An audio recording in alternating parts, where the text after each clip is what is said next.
I do mean that. It's just very pleasant sitting here by the water's edge. Now, as we were coming past here, Sebastian said to me, what do they feel like? And I said, well, they feel like foam, basically. I thought I'd come across and touch them. If you find the old ones, they feel quite hard. But this one feels like a little bit like if you've beaten egg whites and left them in the sun for a while. It's going a little bit like a meringue, this bunch. This one is newer and is much wetter, and this one is very wet. You can see that. Can you see that, Seb? Yeah.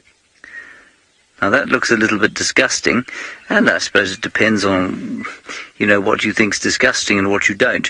But basically, for those of you who haven't heard the story before, this frog's nest is formed by the male and the female in the, well, what should we say, not to put too fine a point on it, in copulation, if you like. But it's one female and many males, and what she does is she'll sit on the underside of this stick over the water, exude a pheromone which will drive all the male frogs in the area absolutely wild with desire, and they'll come wandering over to her, and they'll all try and mate with her. And in the ensuing scrum, during which she is merely a sort of, she's just holding desperately on to the log here, she will eventually have males all over her, fighting and squirming, and she'll start to secrete this substance here, and I think they secrete some substance as well, in which is the sperm. And the substance that she secretes, I think, also contains the eggs. And if I'm not mistaken, the fertilization takes place outside of the body. But this great squirming or foamy mass is what is formed by the scrum. It is like beating an egg white, basically. So they both produce the sort of slime that during the scrum gets beaten up into this foam, which then hardens in the sun. Like this one is already hard. And I think what's happened here is that this happened probably last night. So there was great frog love going on at this little pan yesterday evening. It was a very romantic evening, of course. The moon was out and it was warm and summery. So I imagine that the atmosphere was charged with love around this pan yesterday evening. Then eventually, when the eggies hatch, what they will do is the tadpoles will eat out the nests and then drop into the water. And so it protects them, the eggs, from predation. It protects them from being sort of attacked by, if many frogs lay their eggs in the water, which of course is the great fish food then for fish. Fish food for fish, yes, and possibly for water insects and that sort of thing. But inside the protective layer of this foam, which I think is quite distasteful to predators, the tadpoles and the eggs are completely safe. And Gemma, you're wondering if anything will eat the nest. I haven't yet to see anything have a go at the nest, and you'll find that often it takes a long time for these nests to actually disappear. And so long after the tadpoles would have plopped down into the water and gone on their way, these nests will survive. And they eventually kind of blow away and disintegrate. But I've never seen any animal try and eat one. I suspect there is some toxicity. There is a beastly tick. Beastly thing. This is what will make you sick. It's a little tick like this, and I'm going to leave it to its fate here. Let's go across to Brent and a secretary bird.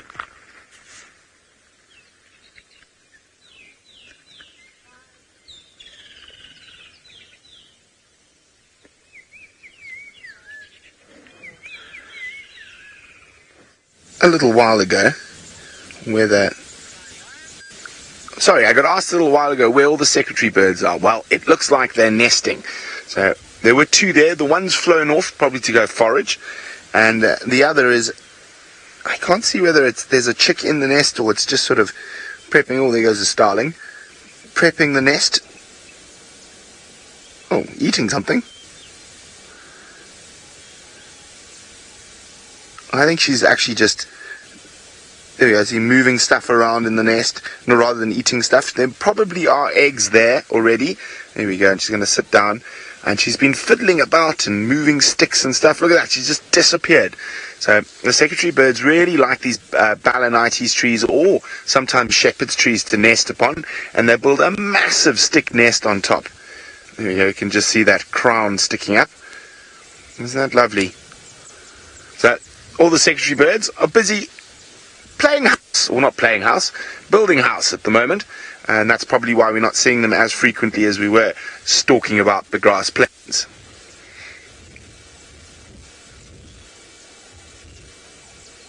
Now they are monogamous, and so the male will also take turns on the nest. I can't see whether that's a female or male, or that both will take turns on the nest. Now we're in this little balanite zone that is a favourite of the border boys.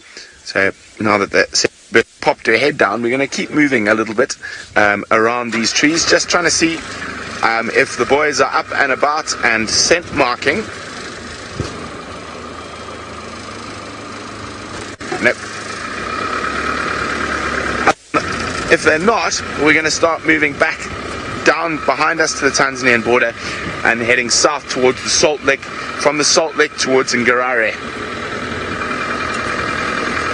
So, I mean, look at that. You wouldn't even say there's a secretary bird nest there. You can just see, there we go, well camouflaged right on top, with the wattled starlings also in. There we go, the wattled starling. Can you get him, or is it? There we go, just a little bit higher. There's a wattled starling. They're also nesting here. There you go, below the secretary bird's nest.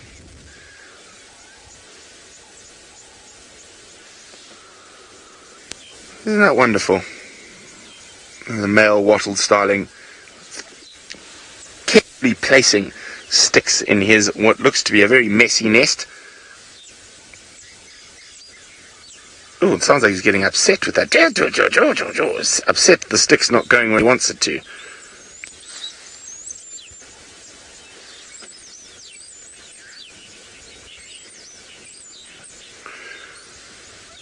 Okay, well, we're going to leave that starling to be very upset with his stick, and see what else we can find in the balanite zone. While we do that, let's go back across to Commander Bond with the largest mammal in the world, or land mammal in the world, on foot. We've had 2 elephants here. They're just floating through the bushes there. There they go. They're just, there we go. They're just coming out now. 2 young bulls, it looks to me. We might just try. Seb, you stay there. I'm just going to see if I can get another view. I think they're heading towards Treehouse Waterhole for a bit of a drink.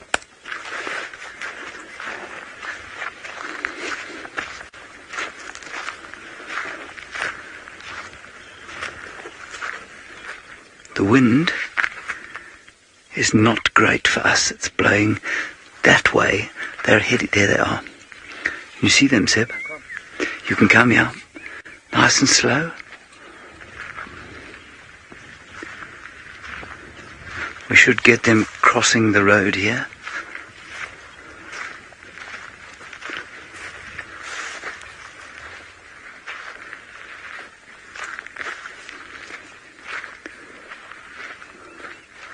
Just need to be careful. They should come out just in front of us here. Do we carry on? You got them, Rex?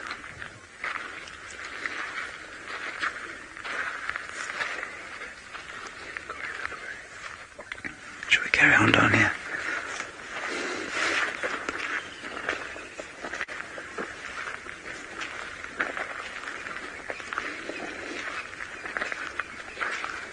Good morning, everybody who's just joined us on social media. We're standing here in the Greater Kruger National Park with elephants on foot. It's marvellous to have you with us on this Monday morning. Please talk to us in the comments section of this little broadcast. What we're doing is just sneaking to a position where we can see them. It's 2 young bulls heading this way and hopefully going down towards a waterhole. Now the bush is very thick. And that means we need to move with great care. We're going to keep checking the wind. The wind is kind of swirling at the moment. There we go. You've got them there. Just through there, beautifully coloured, perfect colour, are elephants. For this bush, you can't believe how easily they hide. Okay, let's carry on moving. Now, what we don't want to do is startle them.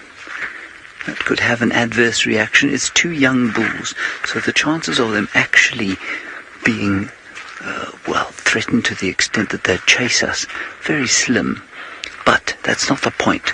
The point is we don't want to make them feel threatened enough to either run away or tell us to get out of the way. They're moving along here.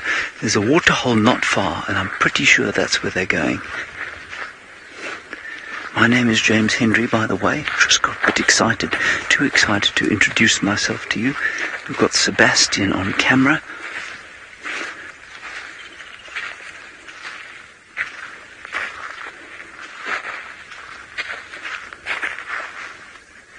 Okay, Rexon is our tracker, and he has got superb eyes, and he reckons we need to head through this way.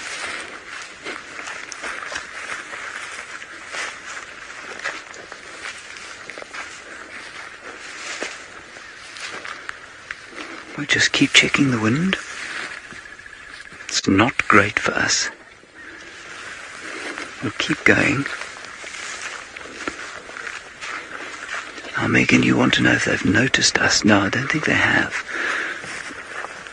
Let's go. There's a termite mound just up ahead, and I think we should probably go towards. Termite mounds give us both vantage and safety. They are just through here. They're not far. Let's keep going.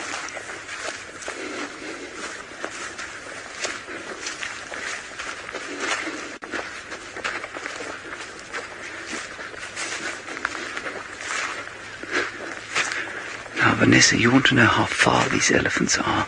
At the moment, they're probably about 70 meters away from me, which is about, let's call it 230 feet. Okay, there they are. Just floating, gentle ships of the woodlands down towards the waterhole. Oh, and I can hear some others calling further up to the north of where we are, quite a long way away. Let's keep going. Keep checking the wind, watching that we don't stand on sticks and breaking sticks, etc. There's another one there. Now, we've got close enough to hear them going whook, whook, whook. We can hear them breaking trees, and we can hear their ears flapping.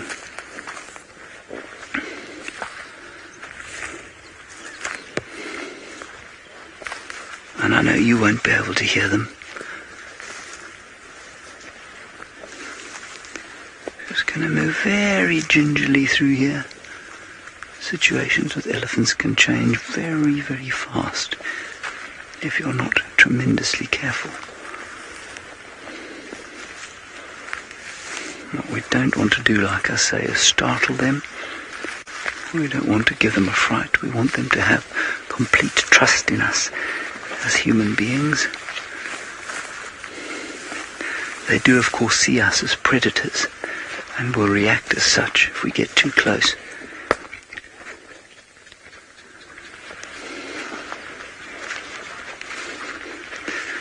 Well, Jason, that's the big $1 million question, isn't it? You say, won't they charge us, or will they charge us if they see us? I think it's unlikely, because they are young bulls. They are much more likely to just move away. But obviously we don't want either eventuality. We don't want to be charged, and we don't want them to get a fright and run away. Just be very careful through here. We think they're around here. Stop.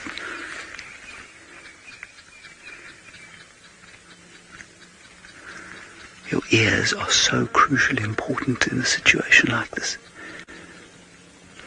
I think they're going towards the water though. So let's move. One of them went up that way. There was one just behind this tree when I stopped last. Can I just take 3 or 4 slightly faster steps forward? Bush very thick because it's summertime now down here in South Africa. Watch the tree here, Sebastian.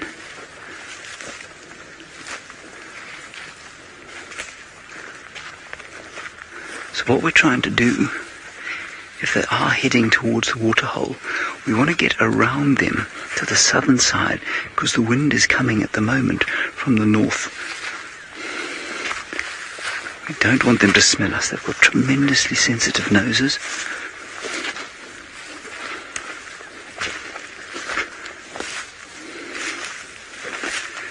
Evie, we do both. You say, wow, elephants on foot. Do we normally view animals on foot or in cars? We do both. And in fact, I have 3 other friends out today.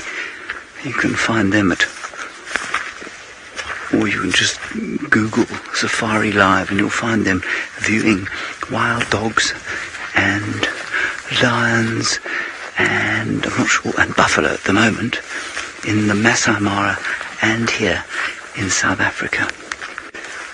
Right, these chaps have started to move, I think, a little bit faster. I'm just going to pop up onto this termite mound. You can stay there, Seb. I'm just going to have a look.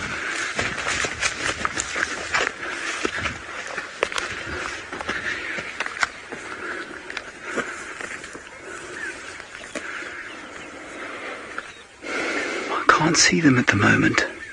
I think we should probably just make our way straight towards the water. I'm just looking to Rexon, who's saying yes, he thinks that's a good idea. Rexon, of course, grew up in this area, which means despite the fact that I'm the one telling you what's going on,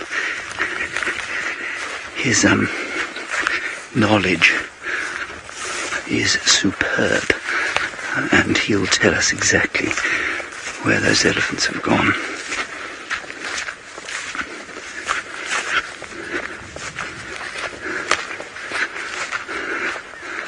Right, we'll probably take another 3 minutes or so to get to the water, so I think let's just keep going down through here. You could easily just pop around a bush and find one of those elephants. I think they've started to move quite a lot faster. Let's just keep going. Now, Lynette, you're wondering where in Kruger we are. We're in the Sabi sand.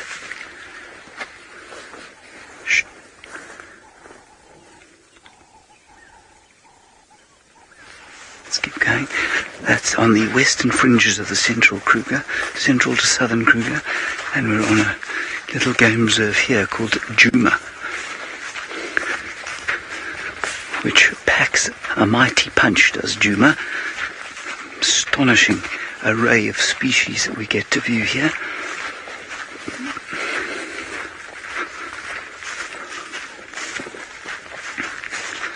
We're just going to follow this path. Now, Ellen, very good question. And you may notice from my voice that I'm speaking quite quietly and that I'm not looking at the camera. I'm just looking ahead, wondering where these elephants are. You say, which animal am I most concerned about encountering on foot? Well, an angry herd of elephants would be precisely what I didn't want to come across. This is not that, though. We've got 2 young bulls somewhere in here. Let's just have another listen.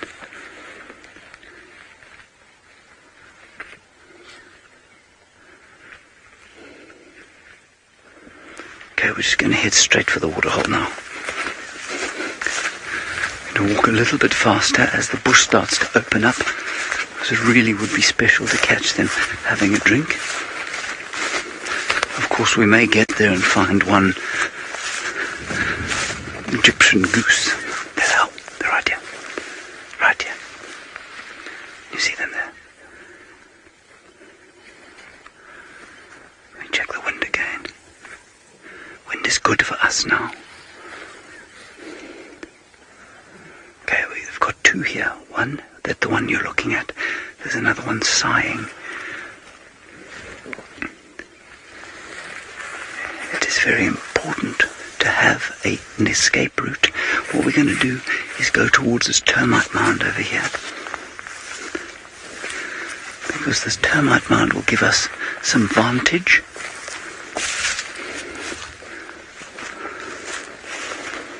Nicholas, you want to know how fast an elephant can run? Just look through there. Nicholas, the answer is faster than you. And even if you were faster than Usain Bolt, which I doubt, and that's no aspersion on you, Nicholas, you will not outrun an elephant. An elephant will sustain a speed of about 60 kilometers an hour, 43 miles an hour, which is really pretty quick.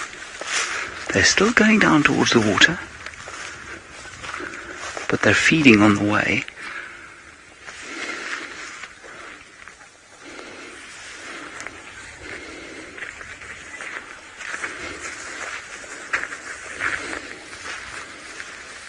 Now we're going to move more carefully, more slowly. I still think there are only two, but you never ever bet on that. In thick bush like this, you could find that they're tracking a big herd of elephants which could have come into the area. So the first one we spotted again was just over there, and the other one was already departed going down through here. Okay, let's keep going. I'm checking the wind. This time of the day the wind will swirl.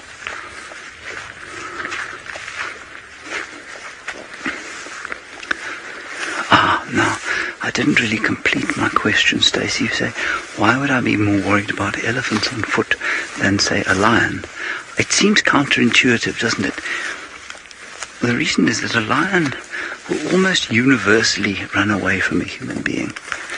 It is only when they've got cubs, or if they're in a very large group, that they might charge a human being. And the chances of them actually following through on that charge and eating you, if you stand still in the face of the charge, very, very slim indeed. Now we must stop briefly, because the wind is starting to blow, which makes it very difficult for us to hear where the elephants are. I can hear one over there. Just hear the breaking of a stick. Nice termite mound up ahead here. We can keep going towards that.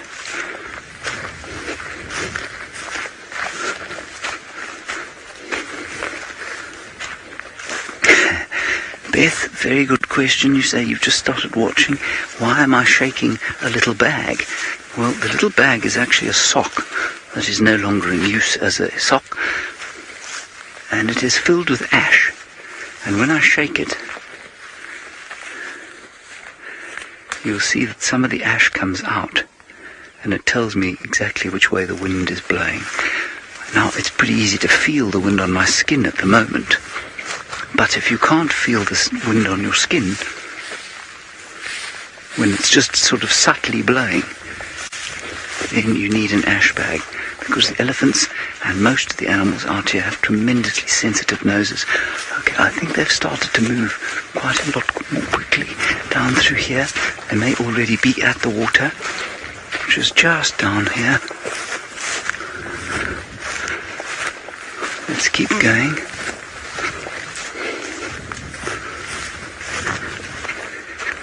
Just so exciting. This is for me the ultimate wilderness experience. We are viewing elephants.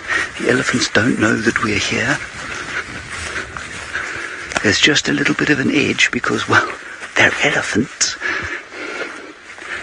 And it really makes you feel plugged into the world, plugged into nature, plugged into the wilderness.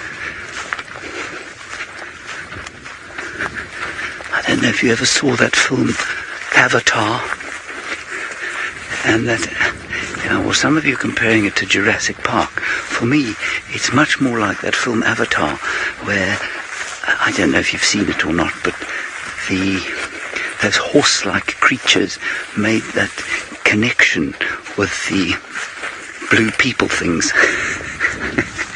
And it's that kind of feeling I'm getting now, that kind of plugged-inness oneness. But we're at the water now. I don't know where these elephants are. Let's just pop over the hill.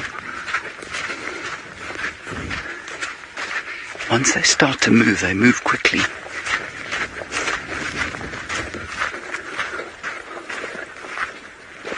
Wind is still good. I'm just looking back there to check that Rexon agrees with my approach. Oh, there they are. They are at the water. Just moving there. They've already had their drink.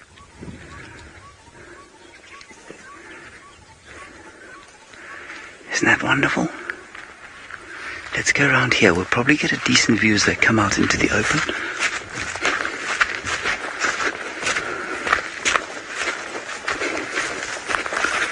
Yeah, we'll get a great view here. We'll be in the shade, which means that the elephants won't really see us nicely. They don't have great eyes. They're not bad, but they're not great. There we go. All right, now, I don't know that elephant can see us. I think he probably can, but he knows we're here. The other one is further up, beyond the water. And I'll tell you how I know that he could see us, or that he knew something was up, was that he just shifted. You see that tail's up? He shifted his head up, the one at the back. Shifted his head up, and he was just looking sort of out over the side of his left shoulder. So they knew that we were following them. The wind is good, so I suspect the reason they knew is that they heard us. But that's okay. They've had their drink, and now they're moving up, melting into the bush. What a wonderful experience. We can still see them. Let's just get one more view. I'm not going to follow them up into the bush there, because they obviously know that we are here. Yeah, they're just gently meandering up through the bush, enjoying their Monday morning much more than 90% of the human beings in the world. Okay, we're going to call it quits for this little social media unscheduled broadcast. Thank you very much for joining us. Like I say, you can find us still on Safari Live if you'd like to. Somebody's sitting with wild dogs, another with lions, and somebody else with a huge herd of buffalo in the Masai Mara and here in Kenya. We'll catch up with you soon.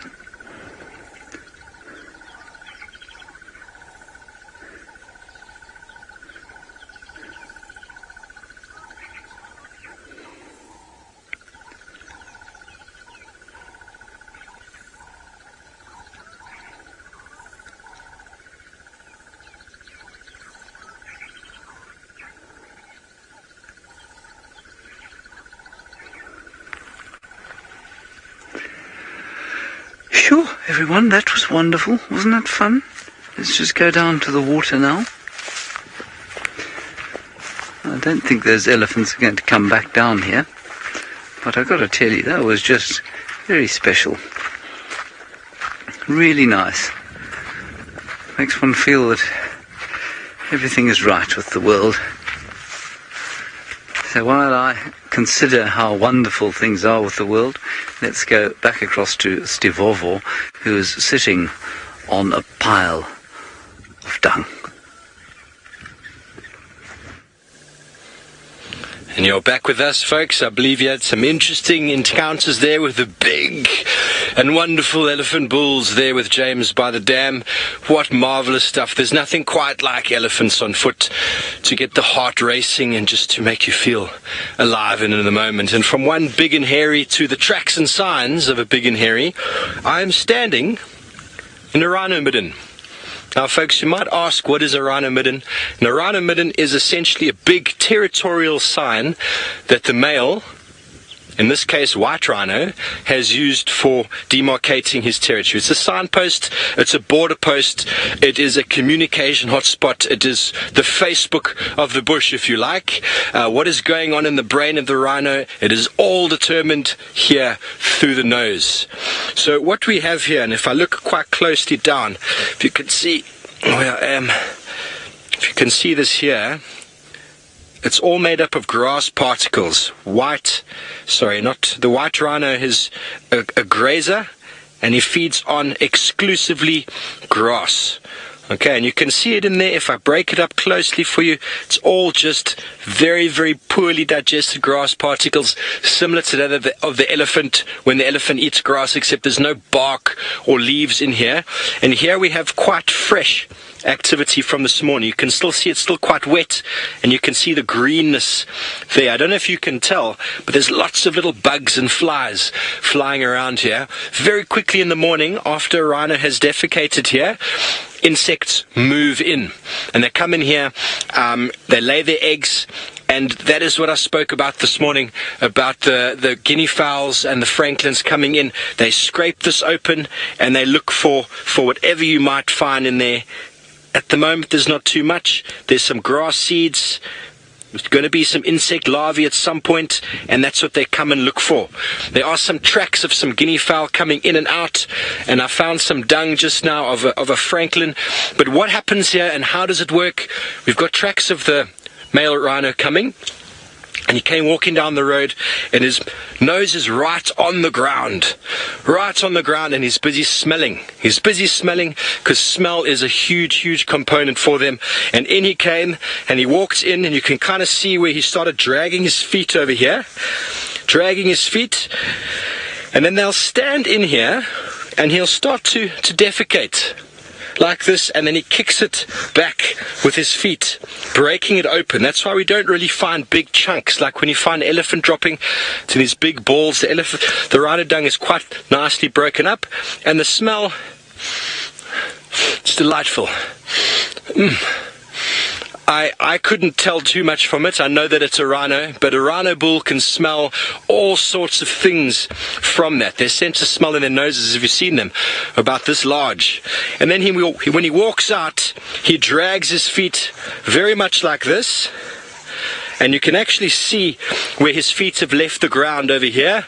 I don't know if you can see this over here, VM. This track here might be a little bit difficult from your angle, folks, but you can see the two left toes, the back of the pad and the front, and you can see the toe drag.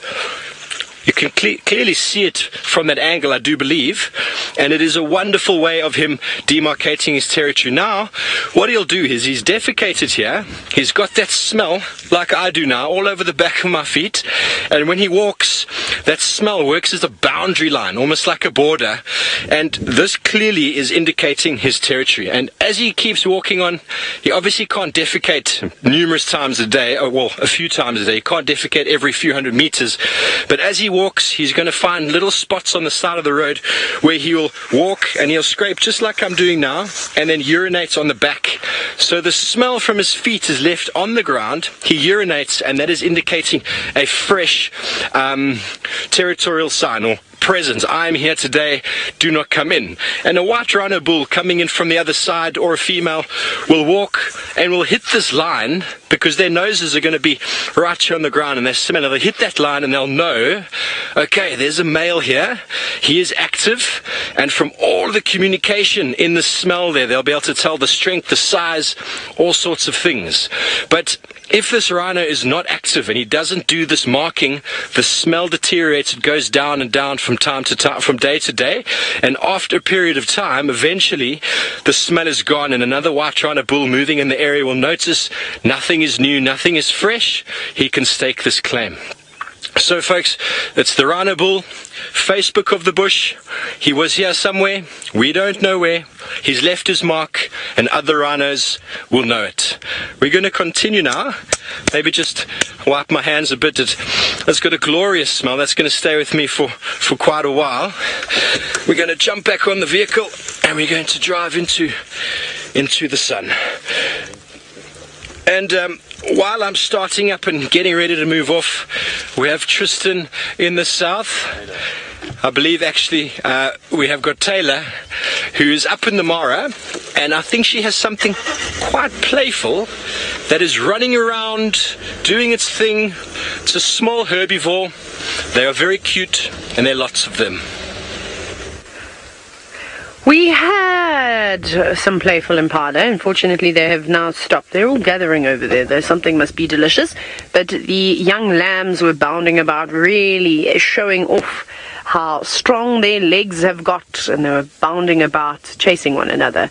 It was very nice. We also had a lilac-breasted roller sitting on a zebra for quite some time, which was really funny to see. I think I've only seen that once before. I mean, yes, the lilac-breasted rollers do use the animals to perch on, but it's not as common as seeing some of, like, for instance, a cattle egret. But unfortunately, all the action has now died down, so we will carry on, because we have come into this area to look for leopards. So that's hopefully what we're going to find. I haven't seen any evidence of a leopard just yet, but I also haven't got to my favorite sandy roads, which often reveal the tracks of the various animals that have been moving around at night. Zebra, impala, Thompson's gazelle. There's so many zebra all of a sudden in this area. I don't know if they've just come from across the river, but they weren't here the other day, that's for sure. We haven't seen many large herds of zebra, but at one point there must have been about 50 or 60 of them all together, and I thought, oh, that's quite nice actually. And there's a few more here, although we have had some nice rain, not for the last few days. So I'm sure you can notice, just as we're driving, how much this area has actually greened up. It's all nice and short grass, so it is a favorable area for the animals to come and graze. But we'll keep going. We're going to head into the forest. There's buffalo, there's waterbuck. I'm sure we're going to see some giraffe, maybe the odd hippo, possibly a crocodile. But ideally we're looking for an animal that has rosettes, something with sharp teeth and claws. And well, unfortunately, you've got sharp hooves, zebra. Your teeth are pretty sharp too, not the ones that we're looking for today. And then just a very quick update on our sighting that we had earlier with the 2 lioness of the marsh, and well, the 37 million other species of animals we had around. It wasn't 37 million others, but there were baboons and impala and hyenas and all sorts of types of hornbills sitting around calling. I think I said elephants already. So yeah, so those lioness actually ended up moving away, and they went and they laid down in the forest. So we'll try to go back there this afternoon, because what had happened was, it was in fact warthogs that they were trying to hunt, and they'd gone into that burrow, to that termite mound that lioness was sitting next to. So they didn't actually have a kill, which was quite interesting. So yeah, so they missed out on a meal, they gave up. The hyenas went sniffing around, as you can imagine, but then they realized that, oh, the pigs are underground, and they didn't look like they wanted to try and dig them out. So they went and just laid down on the grass. Everyone's running. You're running away from us, I assume, because there's no one else around here that you'd be running away from. Not sprinting away. Just have a little dash. Okay, well, it seems as though we're having a very exciting morning with a variety of predators out and about. Tristan, of course, is in the Sabi sand with an animal that I miss very, very much, and I hope they put on a show for you.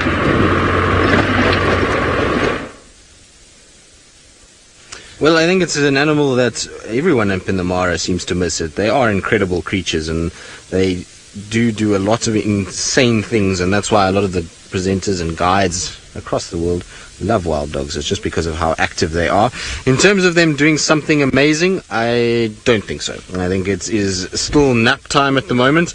They are really very, very sedate and sleepy. You can see they kind of just get up every now and then, one looks around, and then they flop back down, and no one is really in the mood to move. I don't think they're going to go anywhere for for most of the day, and then you'll find this afternoon maybe they'll get up at around sunset. But there's a sort of a good situation that's building for this afternoon. So if you were thinking about whether or not you were going to join our drive this afternoon, I feel like you should, because the reason is that while the wild dogs are right here sitting on the southern side of Chitwa Dam, Hosana is just on top of the hill. So Hosana is basically right in front of us, on top, right on the top edge of that sort of open area over there. And so it's not very far for these wild dogs to go, and maybe we'll see an interaction between the two of them, which is always quite spectacular. When you look at dogs and leopard, it is very, very interesting to see the sort of kind of way that they interact, and I wouldn't be surprised if the dogs do decide to get up, that they will go that way.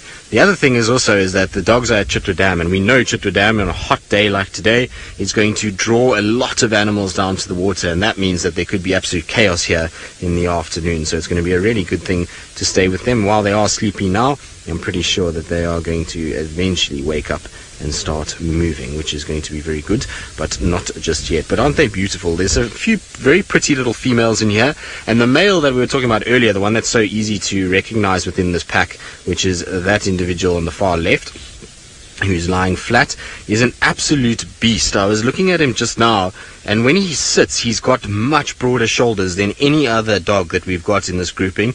He's got massively big shoulders, and he looks very bulky around the neck. So he's a beautiful individual, and probably one of the bigger dogs I've seen in a long, long time. When he, like I say, when he stands and when he sits, he looks a lot more kind of impressive than any of the other dogs within this pack system.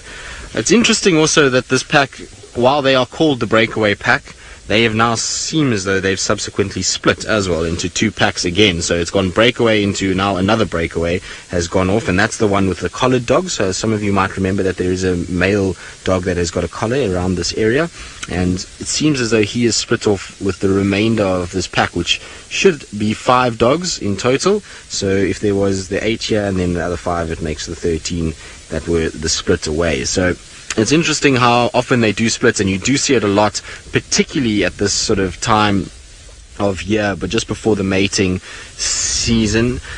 So you'll have a situation where as we start leading up into mating, there's some males or females that will split off, and then either new packs form or they join other packs. Now, Alex, you're wondering if there is a hierarchy system other than the alphas and betas, and so no, not really. If you are not an alpha, then you are just part of the clan, and you're in a situation where you just kind of have to be a member of it and try and participate and help in the hunting and even help in the raising of those pups. But there's no real kind of actual class within them. It's not like the hyenas that seem to have a very kind of constant rank all the way through. These guys don't have that same system. If you're not an alpha, then you're just a clan member, and there's no real sort of picking on one another from there. The interesting thing, though, is as soon as an alpha is lost, it's amazing how quick the new ones sort of come in and how fast the males sort themselves out. Now, this dog that's got its mouth open at the moment, I really like this dog because it's got the coolest little marking. If you look on its upper lip, it's got like a little white section to its lip. Is it this one that's got the white on it?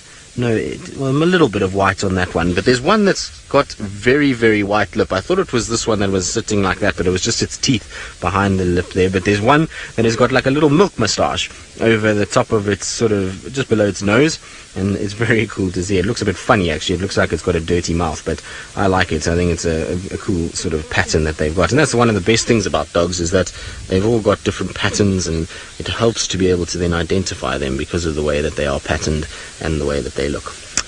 But I don't think we're going to see much more. As you can see, they are all one by one dropping heads. In fact, I think this is the first time since we've been here that every single one of them is head down and sleeping. So I think probably what we're going to do is carry on and leave the dogs and start making our way up. Maybe we'll go past Hosana quickly and just have a little look if he's still around. I believe he moved from the thickets where we last had him, because we couldn't really see him once he lay down, and he's come out a little bit from there. So maybe we'll just go past him and get one last look at our beautiful spotted cat on the way back to camp, because it is that time of the day. So I think the doggies, we're going to leave them to themselves. They've been beautiful as always, and it'll be nice to come catch up with them this afternoon. Like I said, lots of potential for a very exciting afternoon, that's for sure.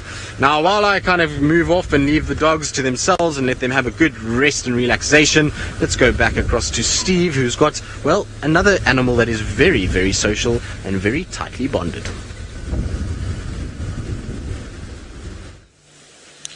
Very, very social indeed. Thank you, Tristan. And we had some sounds on the radio earlier that there were elephants spotted at the dam cam, and so we've made an effort to come around and see if we can relocate to them, and we've managed to relocate in a small breeding herd here. Here's a beautiful female, young female here, not lactating at the moment, but they've just been enjoying a little bit of the shade here, folks. They've been picking up most of the grass that you can find growing under the trees here. And there's looks like a young bull over there. He's trying to smell us. Or is that a mom? Looks like a boy from the front. But the behavior, oh yes, it's a boy, definitely. You can see you can see something moving as a fifth leg there, quite clearly. And if you pan just a little bit right, please, Vim, you see that the tree there is the wattle that we've been talking about, and an entire 2 elephants were disappeared in there for a little while. And marvelous, marvelous tree for shade. Not a very palatable tree. It's not eaten very, very readily by most of the animals, but elephant, rhino, kudu, and black rhino, kudu and giraffe will nibble on the new shoots. But a very, very nice tree, as I've been trying to give us some facts about it this morning, for shade. It's a very nice ornamental tree if you ever decide to grow one in your garden at any stage. And you can hide an elephant in there too if you wish. There we have them. They are enjoying the coolness. We've had a bit of clouds come over. And the ellies, if you can see, their ears are flapping quite heavily. They are quite cool. And there we have our 5-legged elephant, who is showing us what he can do. He is quite a young male. And surprised that he is still with the herd. He looks like he's at about the age where he would get pushed away, because as you can see, he's a little bit excited, and unfortunately they start getting excited and showing interest in their sisters, and that is generally what forces the females to push them away, and then so begins the long, lonesome life of a bull elephant.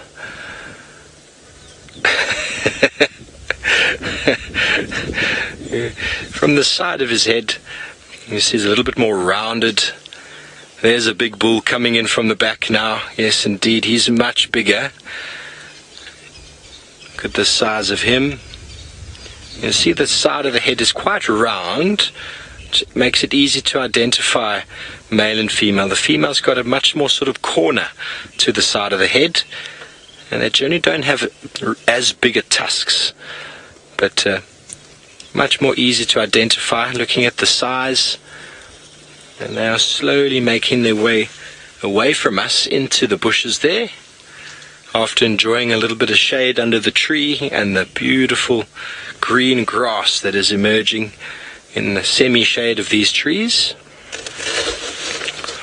I absolutely love elephants, folks. I absolutely adore them. There's just something about them. You can spend hours with them, and after Tristan's encounter last night, just wonderful stuff.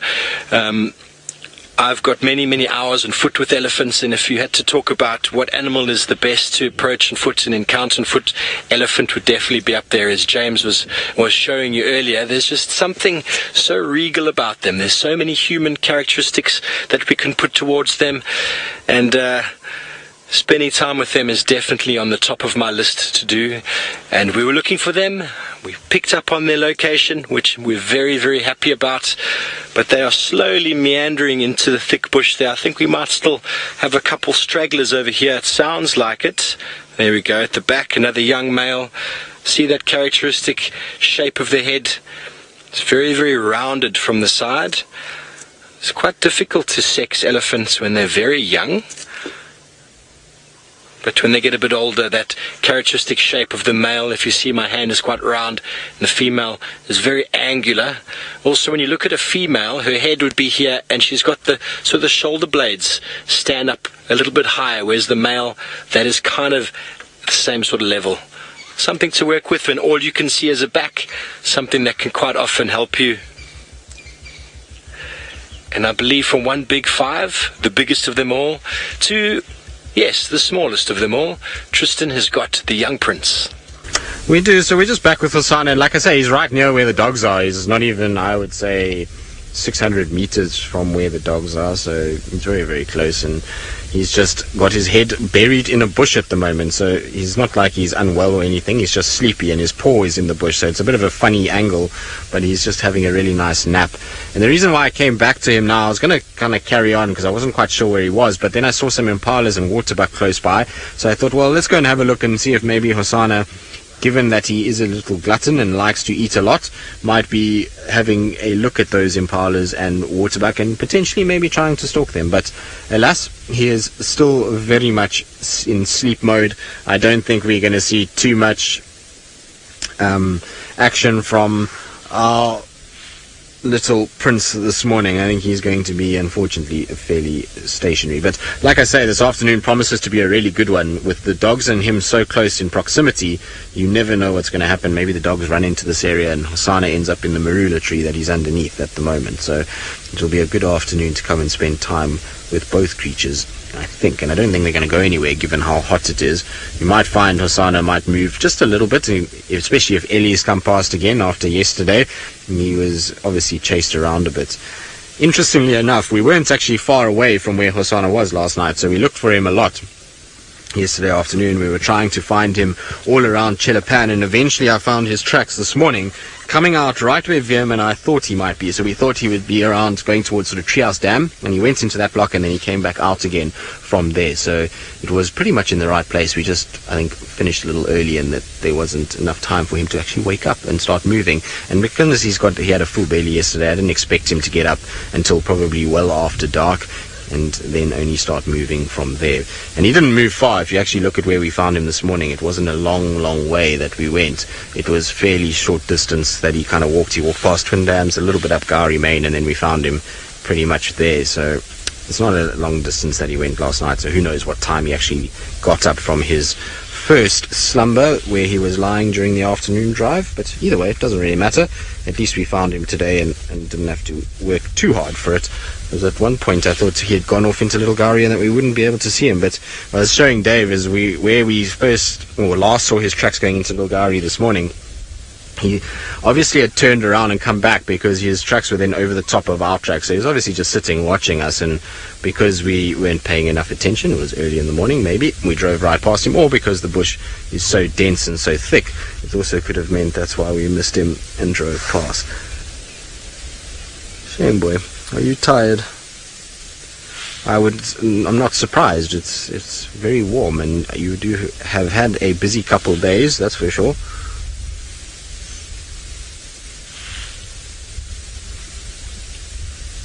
Proud Cat Mama, you want to know if leopards shed their fur like domestic cats? Well, yes, there's some fur that comes out regularly. If you find a place where a leopard has climbed a tree and lay down, you will find bits of their fur kind of on the tree there where they've been lying down. And even sometimes if you go and you find where they've been laying on sand or a road, and the same with things like lions, is that you can actually find their fur where they've been lying and where they've been tossing and turning.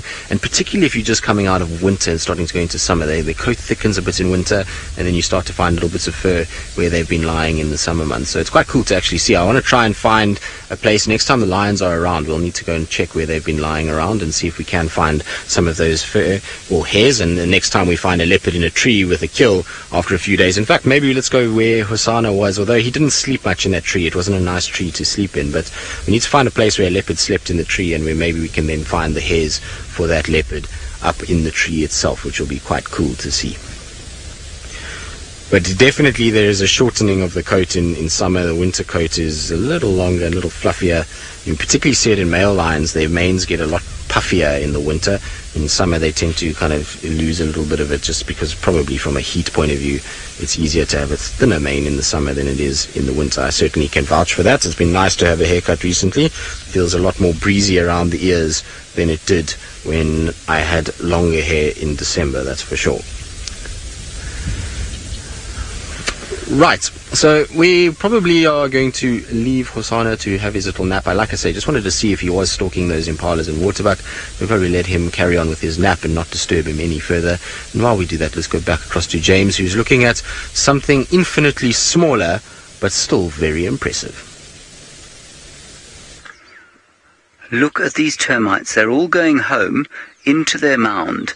Now, if I wasn't slightly more experienced than I am, I would have said that these were harvester termites and not macrotermes, the big mound building termites, but I think that they are. And I'll tell you why now. Basically what they're doing is they've been harvesting, they've been chopping wood, and taking bits and pieces of sometimes fresh leaves down into the mound, cutting them. And, I mean, you can, in fact, you're on the stalk there, Steb. Yes, I am. You can see the stalks there that they have been denuded of leaves. They'll probably chop up those stalks themselves, break them up into little pieces, and then take them down into the ground. But the reason I think that they are not harvested termites, that they are, in fact, the big fungus-growing termites, is that behind us there is a mound. Just to your left there, Seb. There's a very, very large mound there. And it's close enough, I think, for these termites to be resident over there. So what I want to do, they're all over the ground here, going into little entrances, all over. We're going to go slowly towards this termite mound and see if we can confirm that they are, in fact, part of the mound. There's another great little scene here, Seb. See them there? They're on that other stick or stalk there, chopping that up. We're going to do our best not to stand on any. And then there are even more here, going into the mound. Ooh, lots on top of this dead wood here. Okay, no problem. Apparently the light is very beautiful on the termites there. There you are. So I'm just now actually onto the mound proper. But of course there is not much to harvest. There's the last lot that I can find on the edge of that strychnot bush. They're all around here though. Millions of them. And so I think that because we are stopping on the mound, that these are the macrotermites, that they are the fungus-growing termite mound-building termites. How very fascinating. I can't find actually any of them on the mound itself. We can go around it. They seem to be all concentrated there on the northern side and on my leg. No, sir. You're going to be left behind. I'm sorry, I'm going to have to put this guy back. Sometimes one is overcome by conscience. Shall we film the release? Okay, we'll film the release, Seb. This is a worker termite. He's not one that's going to bite me. Look, I'm going to give him back to his friends. Do you think he'll ever find his other friends, though, if we put him back here? There you are. Now, don't kill him. There we go. He's back with his friends. And he's going straight back to work. He's not even going down to the sick bay. Well done, brave fellow. Okay, well, as we sort of bask in the triumph of this Monday morning workaday termite day, let's go back across to Stivovo and his elephant.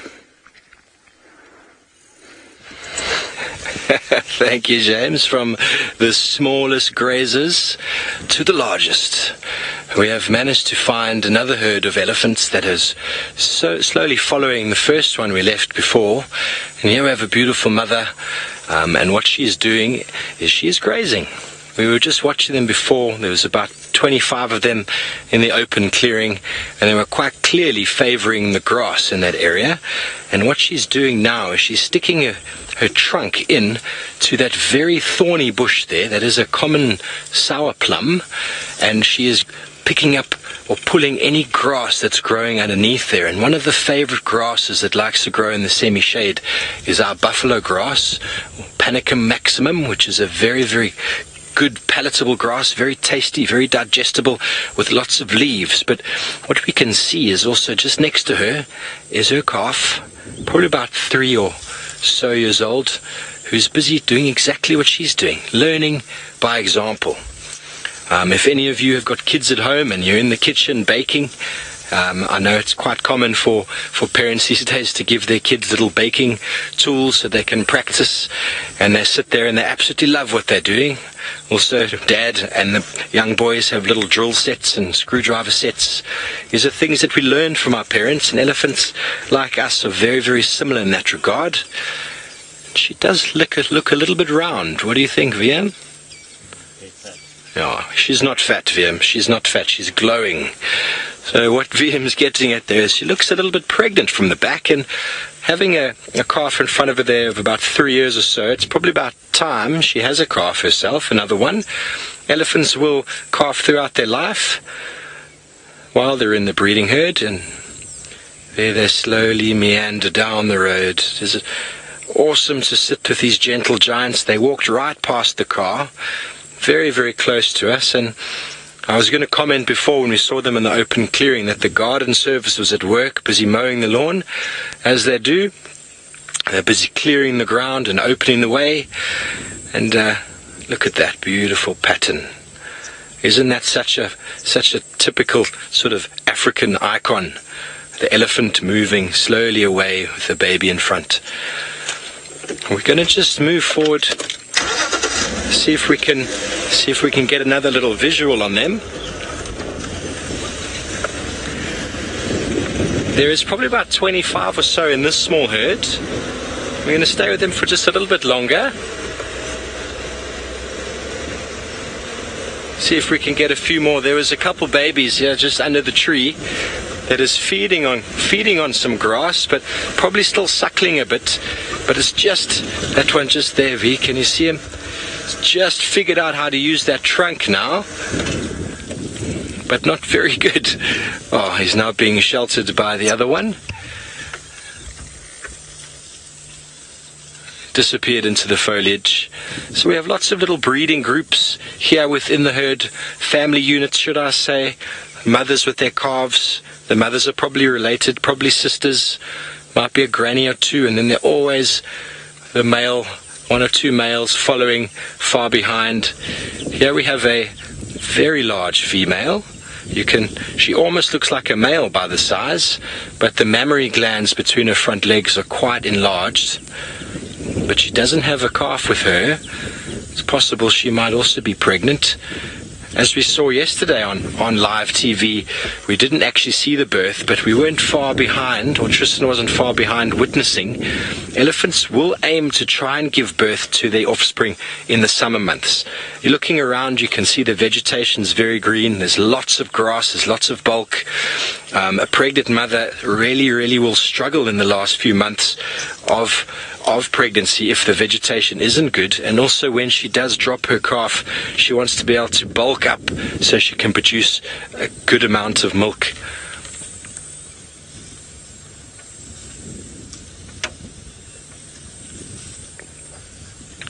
And so from the largest herbivore that we have in the African continent, we're going to be going north to another very large herbivore, more of an aquatic kind, one that likes to swim in the water.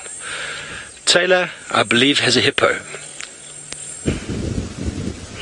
We've actually got a variety of creatures. You can see the stork, you can see the crocodiles as they move very gracefully through the water. And then something else that doesn't look as graceful as what the crocodiles do, but it's a pod of hippos that have come out to enjoy the warm sun, and it seems that there's only a small patch of sun down there, and most of them are youngsters.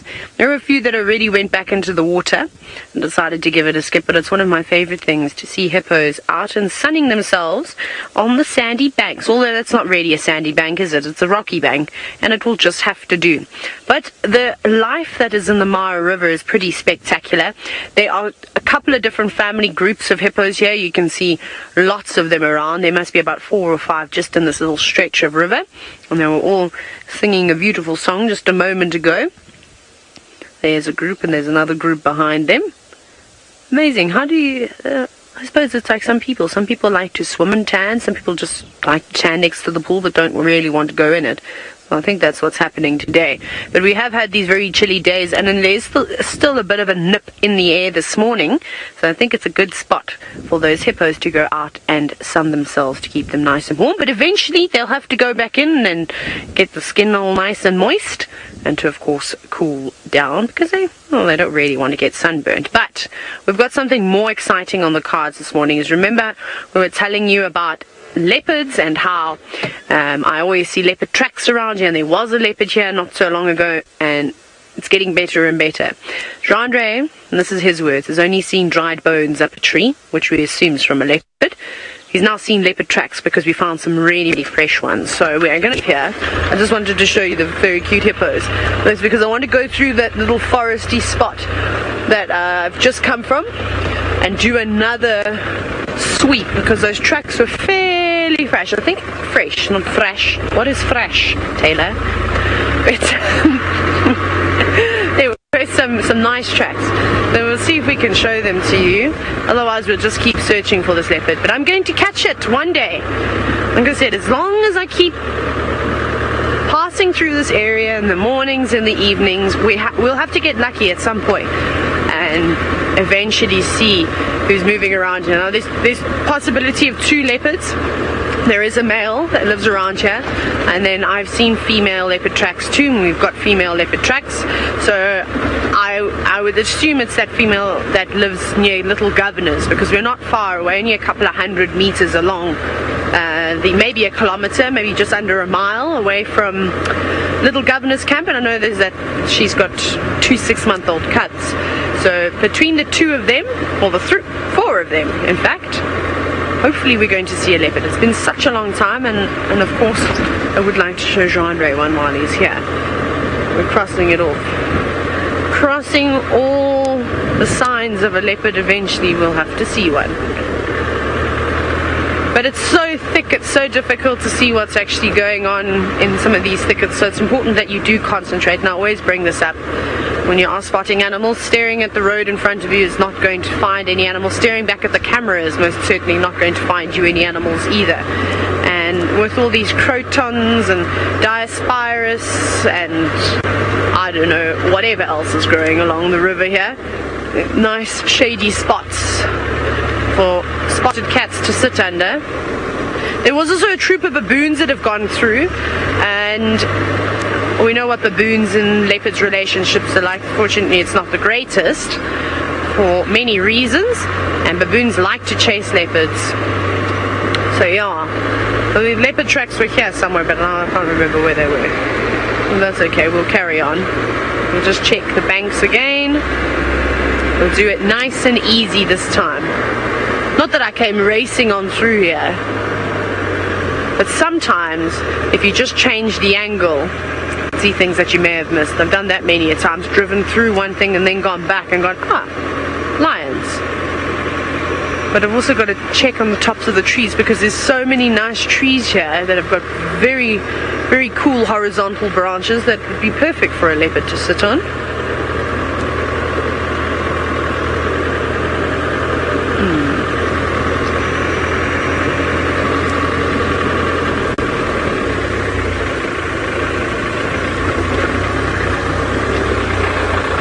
Now we try and figure out. I know what the male will be route.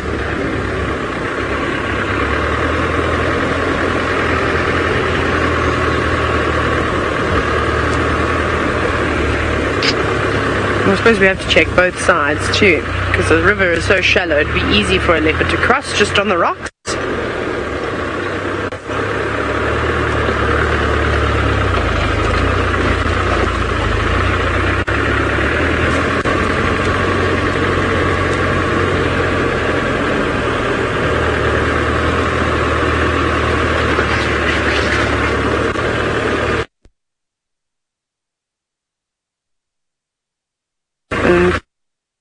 A couple of times. Anyways, I'm going to check very, very carefully, and I'm going to go as slow as I can, making sure I check underneath each shrub. Let's go see where Brent.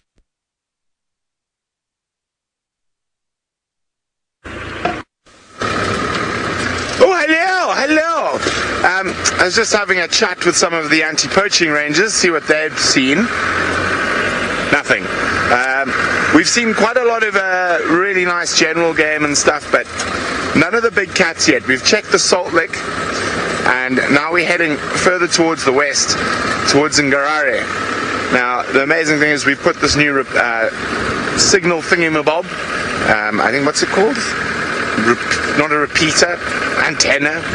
And we've now got access to a whole bunch of areas that we didn't in the past. So quite exciting. So we've been exploring a little bit into areas we haven't been able to go in because we don't have signal.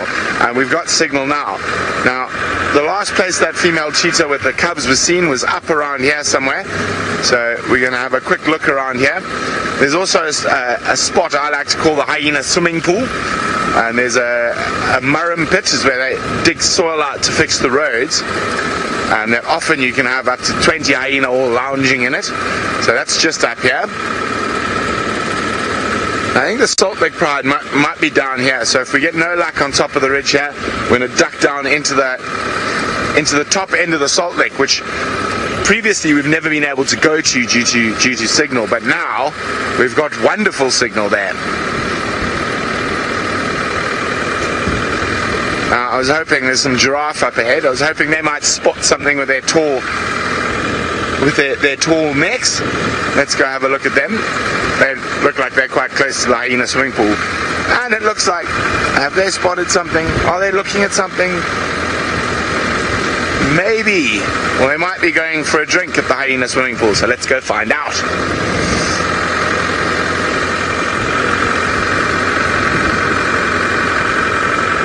Although, I don't know if I want to go have a drink out of something that hyenas use as a swimming pool.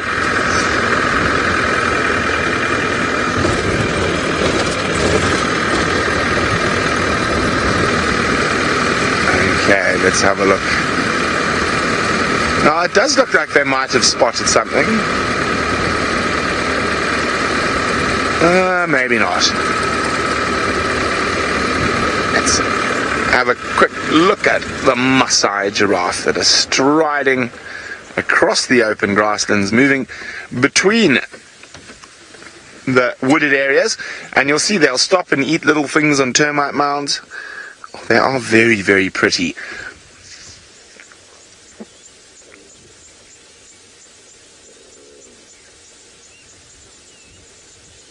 Now, we haven't even heard a lion roaring this morning. The closest thing to a lion roar that we've heard is an ostrich booming a little bit earlier.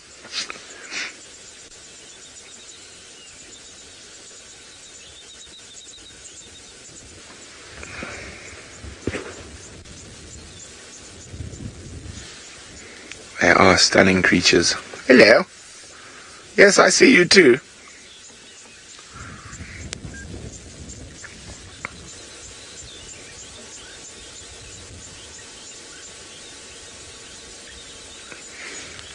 And yeah, some testiculars in the background, some cicadas.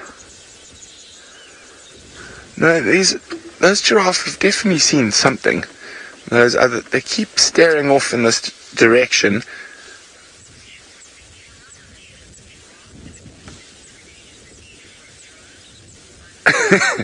Manu says we should put a camera on the head of the giraffe, and it would eliminate the need for a drone. Yes, I would like to find a giraffe that would be quite willing. Now you see those three there? They look like they've spotted something. So they're staring off there. So let's go have a little bit of a closer look up there. Maybe not a predator, but they've definitely seen something. Could be an oribi in the grass. It could be a reed buck in this area. Could be a hyena. So we're at the hyena swimming pool. Might be a bit early in the morning for the hyenas to be swimming though. Or rather, let's rephrase. They're not swimming, they lounge. This is their favorite spot to lounge, just over here. And I think the record hyenas I've counted lounging in this little dip here was about 20 hyenas, all just potted around in the different spots of water. But today, no hyenas in the hyena swimming pool. Okay, so to where I think those giraffe were looking.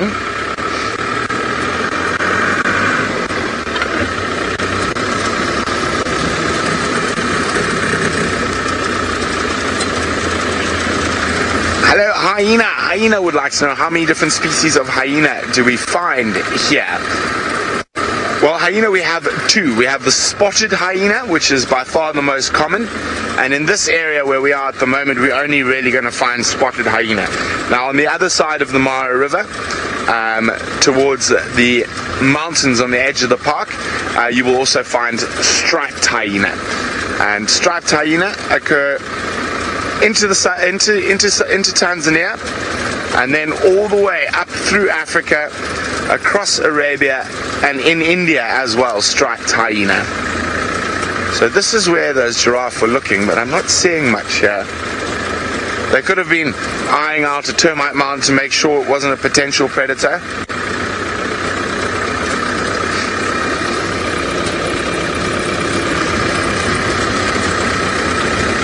Just going to go a little bit further and then pull out the binos and have a good look on all the different termite mounds.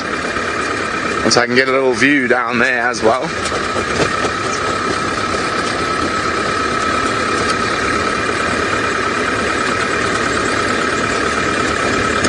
Okay, looks like a good spot to do a little scan.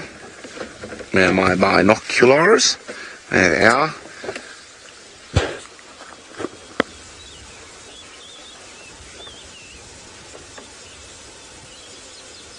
And there's that big male leopard around here as well, so I'm just checking up in the trees.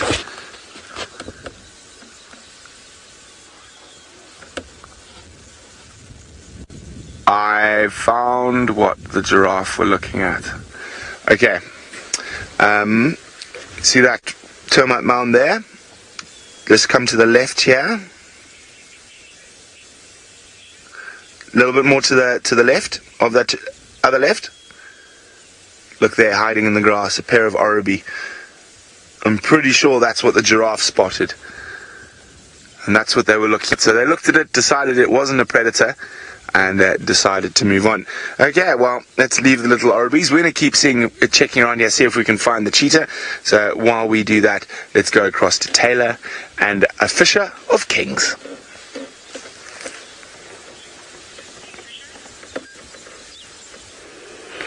We've got a little malachite kingfisher again sitting up on the reed, almost an exact replica of a sighting that we had the other day. Now those ripples that you can see in the distance, it's just from a hippopotamus that is in a bit of a jacuzzi at the moment, just resting about. And this little marsh is actually a very nice scene. It's quite beautiful, it's very peaceful. I'm surprised there's not more bird life around. When we first arrived, it was just this hippo. And then thankfully the kingfisher decided to join us. But I think this is a great spot. If I was a hippo, I'd hang around here. I'd like to have an entire wetland all to myself and not have to worry about fighting for territories or, you know, upsetting a grandmother in the pod, you know, or anything like that. This is nice. They can relax. The water probably gets quite warm though, so I don't know how cool this is going to be. As you can see, it's not very deep. It's quite shallow. And I'm sure only this amount of the hippo has been covered is because it's quite slushy with mud as well, so it's probably sunk quite into the mud. That'd be quite nice. Get your spa treatment as well as trying to keep cool. I don't know about all the insects though. I think there'd be a lot more insects around here bothering you, trying to sit around your ears and your eyes than there would be in the river. Very peaceful, very, very peaceful. I feel like my voice is booming over all of this. Hippo, have you been in a bit of a fight? Some old scars covering this hippopotamus, and perhaps that's the reason as to why it has had to move to this spot. And maybe it's been kicked out. Typically, young bulls will occupy areas like this rather than being in the mainstream Mara River. It's nice to just catch a break every now and then.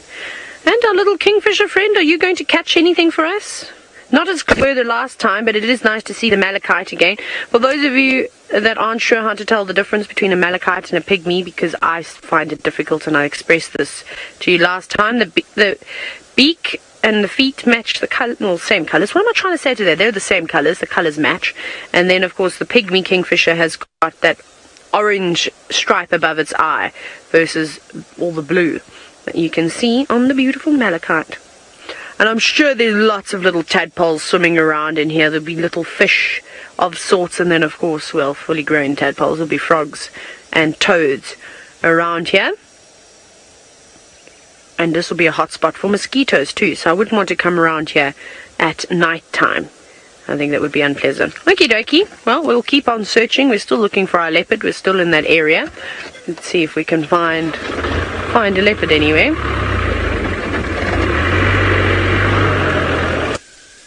Luckily we're the only ones around here because I'm not really looking where I'm reversing.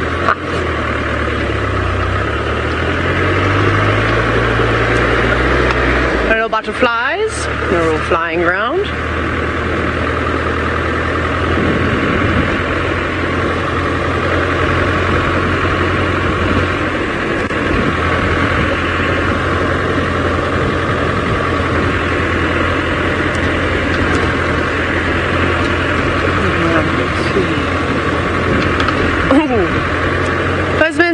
You're wondering if I could perhaps find you a Goliath heron. I haven't seen one for a while, in fact. So, to be honest, probably not. Just because I don't know where they're all hanging around at the moment. You can be lucky. I've only seen them a few times here in the Mara. They're definitely around. We could have had an opportunity at the Mara River, but there wasn't really much. There was a grey heron that was flying around. There was that yellow-billed stork. But no big Goliaths, unfortunately. But that spot that I used to see them often, which is quite close to Hippo Pools, is a section that's filled with water again.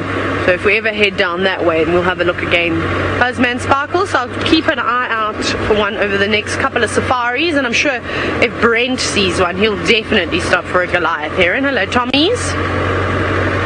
I'm so sad that that road does not extend along the river. I really think if it did carry on all the way to the little Governor's Boom, I mean, we're on the closest road now to the forest, we would see many, many, many leopards. But of course the vegetation along the river is quite sensitive, so you don't actually want to have a road there. Well, that's okay. We'll catch him and her one day out in the open. I reckon it won't be too long before we see them again. Everyone's sitting down now for a rest. The animals. Oh goodness, that's a big bump.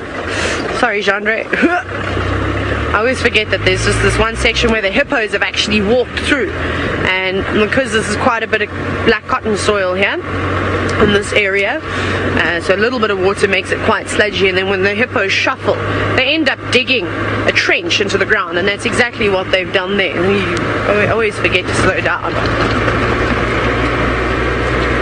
See, there's also a pair of jackals that live up here. I haven't seen them for quite some time. They might be around. It's just some warthogs. What's that? To the left of the topi there's a bird. Sorry, I'm just seeing something. Is it a bird? It's probably a log. No, it's not. It is a bird. It's a raptor. Looks like possibly an auger buzzard. See that very rufous tail that it has? It's very mottled in colour. Maybe it's a juvenile. But also got that dark helmet, but that red tail to me gives it away and screams auger buzzard, which is quite nice to see. Just up on a little bit of a perch, preening itself. Didn't have to worry about drying its feathers after getting drenched, because we haven't had rain for such a long time. I don't think we're going to get rain anytime soon either, not until this cloud bank moves over us. But a nice scene nonetheless. Now the zebra are all here. They've all gone now. I don't know where on earth they moved around. There's just one or two. Perhaps if we head down towards the boom gate, we might see them. Maybe they've gone to the airport, to Chitwa airstrip. It's not pretty much in that direction, in fact, which we shall pass in a little while. Just check some of these tall trees. Quite a few fig trees and some of these spice trees that don't have many leaves on them. Well, we could see a leopard laying on one of the branches. It would be very far away to view, but any kind of leopard, it doesn't matter how close it is or how far away it is, it would be quite nice to see. But perfect habitat. I'm not surprised we don't see more leopard tracks in this area, in fact. That's not one.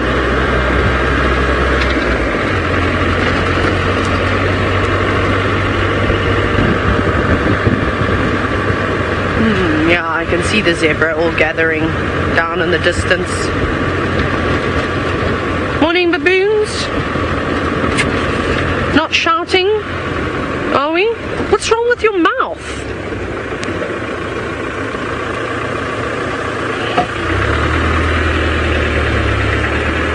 What on earth is wrong with this baboon? I think he's been in a fight or something, and he has a swollen lip. Please turn around and look at us, though. You'll see that his lip on the left-hand side was sort of like sticking out. No, of course he won't face the right way, because this side is fine, it's just on the other side. It's almost like when you bite the side of your cheek. There we go, now we have an opportunity to see. Now look to the left. And give us a Zoolander, a blue steel, and then we'll see it. No, typical. When the animals don't want to do what you've asked them to do. But of course they are wild animals, so they do what they want. But lots and lots of chukma baboons and all sorts of wonderful animals out here today. It's really amazing. There we go, now you can see. I think he's been in a boxing match and ended up getting a swollen lip there. But it doesn't seem to be preventing him from eating. He's just going about his day.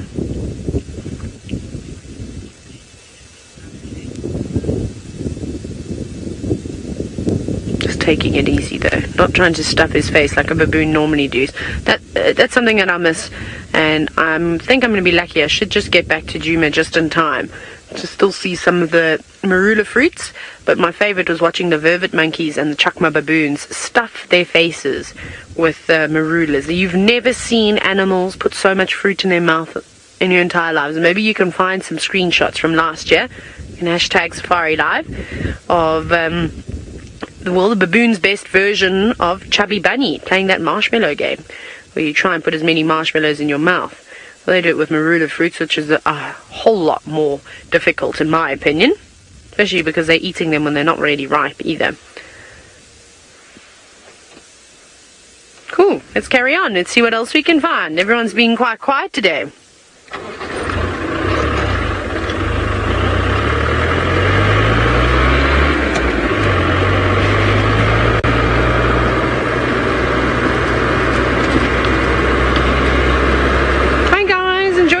Be safe. Don't be eaten by leopards. Woo! And they run. Go, go, go. They're pretty quick, baboons. They can really move.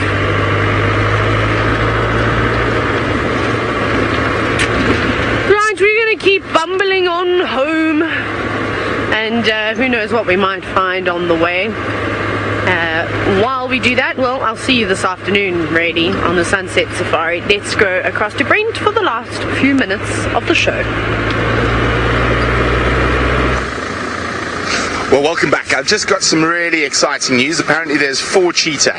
So I don't know whether it's a female and 3 cubs, a female, 2 cubs and a male, but quite far from here. So I'm going to keep heading in that direction. So remember, well, Adrian, there's a problem having A and A on the back of the vehicle. So Adrian and I are going to stay out a bit longer this morning. So keep a lookout for the action broadcast, whether it be on Twitter or wherever or on Facebook, wherever you might watch. We could go live at any time. So I'm hoping. Let's have a look. I'll see if I can show you where it is. It's in the distance.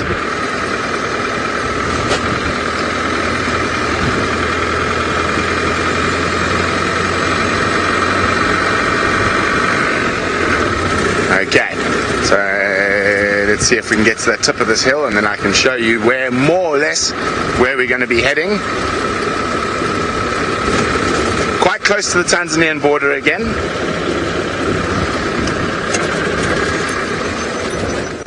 Okay, so if we have a look, there's a hill, that one there. Okay, there's that hill. So, and if we keep coming across, follow my finger, somewhere around there is where the cheetah is supposed to be. So, unfortunately, not enough time to dash there before the end of drive, but hopefully we'll have some cheetah hunting in a little while, and isn't it that exciting? It's been quite a quiet morning for us, but it's been very good in terms of working out where we've got signal now and where we didn't in the past. So it is one of those things. So hopefully we're going to have some cheetah on the hunt a little bit later this morning. So as I said, keep a close lookout for that go live notification, and hopefully Adrian and I will be bringing you cheetah sprinting through the grasslands of the Masai Mara. But for now, it's been wonderful having all of you on the sunrise safari. We're going to give you a lovely view of the Mara. There we go, and the luscious open grasslands that the cheetah do like so much. And remember, we'll be with you again this afternoon for the Sunset Safari.